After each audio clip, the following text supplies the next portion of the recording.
In almost all horror movies, we hope to see a protagonist or final girl succeed, survive hell, make it all the way to the end and escape, or even banish the killer. However, in some movies that is not always the case. Sometimes no one makes it out alive, only the villains, the best ones. These are the top 5 horror movies where the villain wins. Hooray. Forewarning, there will be a ton of spoilers, because I'm literally ruining most of the movies.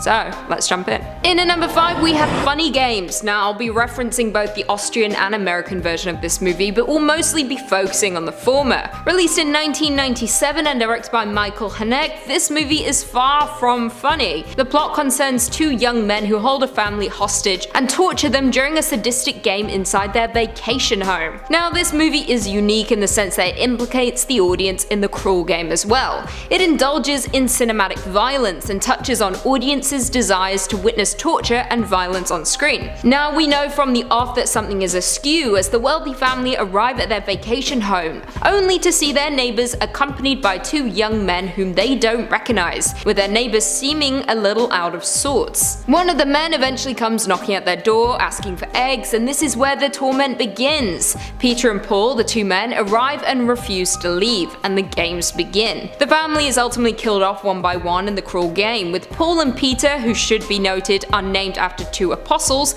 arriving at the next home with a brand new family to inflict pain upon. Haneke's movie was such a success he went on to remake it in America, with the movie playing out in the exact same way. By the end of both movies, we know one thing for sure: the characters did nothing wrong and Peter and Paul weren't the torturers. We were. We did this, and so did Haneke. Before we jump into number 4, be sure to give this video a big thumbs up, it really helps us out a lot. Coming in at number 4, we have Eden Lake. Oh boy, there is no movie on our list that quite delivers a sense of hopelessness like Eden Lake. Released in 2008 and directed by James Watkins, this British slasher stars the likes of Kelly Riley, Michael Fassbender and Jack O'Connell, with the plot concerning Jenny and her boyfriend Steve, who head to a lake to spend a peaceful weekend away together. However, things turn into a living nightmare for the couple when a group of teens begin to torment them, beginning with pranks and descending into full-on terror. Now, what truly makes Eden Lake so terrifying and so damn effective is the simple fact that this does happen and could even happen to you. Growing up in the UK, I've encountered many people like depicted in the movie, never to these extremes but pretty damn close. What begins as a simple "can you turn down the music lads"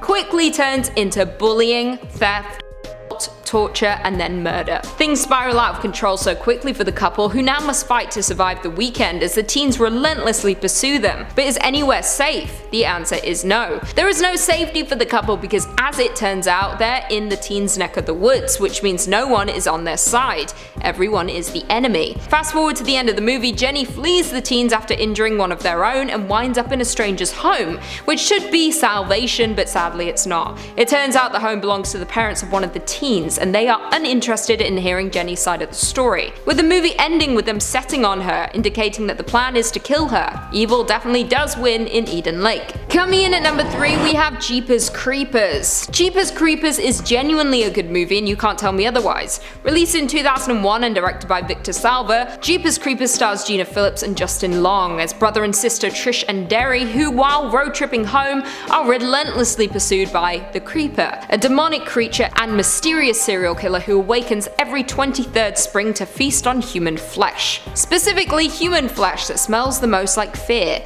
So if you encounter this creeper, you better hope for the life of you that you are not scared. Now, this movie barely gives you any time to settle in, with it jumping right into the action. As Trish and Derry are on their road trip, they are tailgated by a truck who soon disappears. But when they catch a glimpse of the same truck next to an abandoned church, they decide to investigate. Bad call, because what they discover is absolutely terrifying.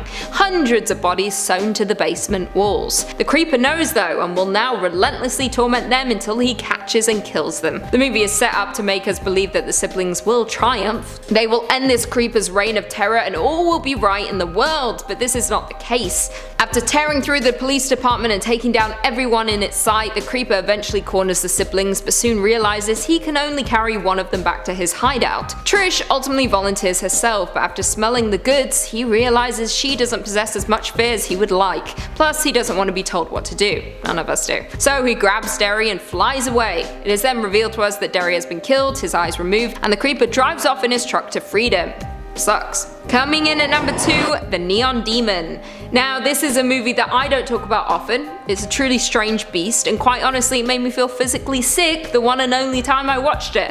I have no desire to ever return to it again. Released in 2016 and directed by Nicholas Winding Refn, The Neon Demon stars the likes of Elle Fanning, Carl Glusman, Jenna Malone, Bella Heathcote, Abby Lee, Christina Hendricks, and Keanu Reeves, with the movie following Jessie, played by Fanning, who moves to LA to pursue a career in modeling. However, this will ultimately turn into a living nightmare. Jessie is poached by an agency who believes she is going to be a huge star because of her fresh-faced beauty. However, the fellow vixens at the agency despise her for this, and on top of that, she must deal with a creepy motel owner and an even creepier photographer. The Neon Demon is incredibly beautiful to look at, almost like a work of art. However, to contrast that, it has thrown in so many deplorable and unsettling moments that your mind struggles to decide how you even feel about the movie. I enjoyed it, yes, but will I return to it?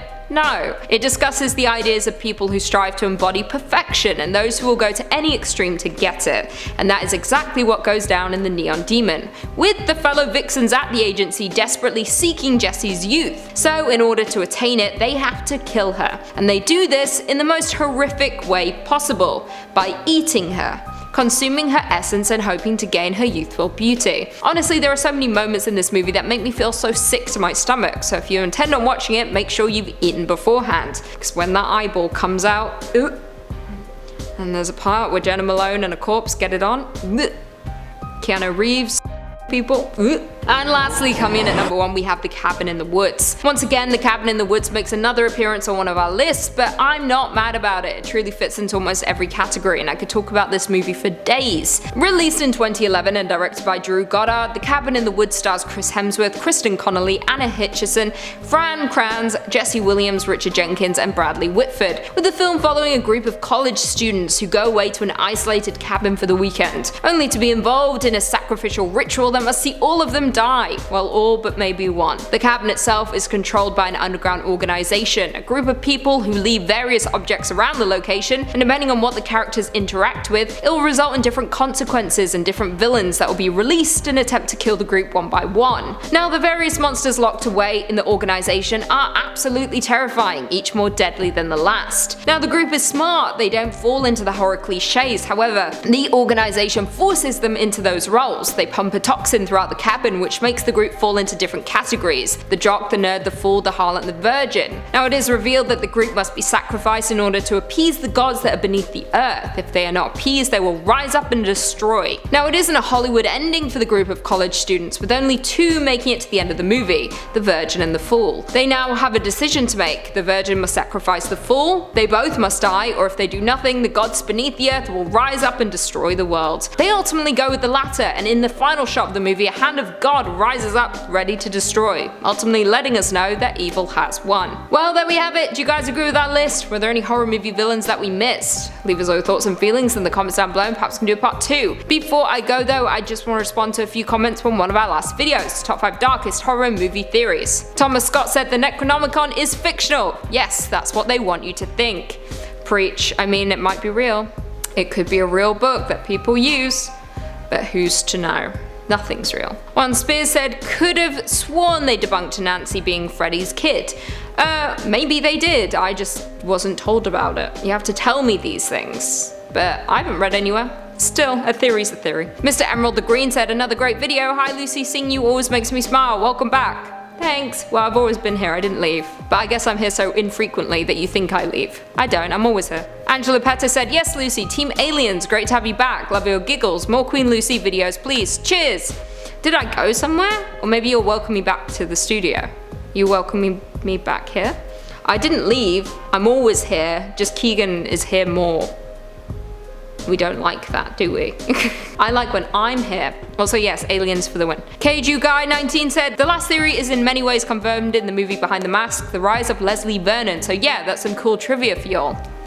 I haven't seen that movie, so therefore I did not know this. Again, you gotta tell me these things, otherwise I do not know and I do not seek the answers. And on that note, if you haven't already, be sure to give this video a big thumbs up, and until next time, I'll see you later.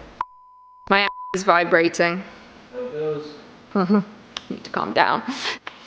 Just slow down. You've got nowhere to be. Oh god. Oh god, I don't want to talk about this one. Get ready, okay? I'm gonna ruin your day. Number 1, number 2? Number 2. It's gonna ruin your day. So who's up? Ethan. I'm just looking at the camera to see. It's just a little red there. Pat. Little shade of gray. No, you can't really see. My leg's bruised though, legitimately. Hurt myself.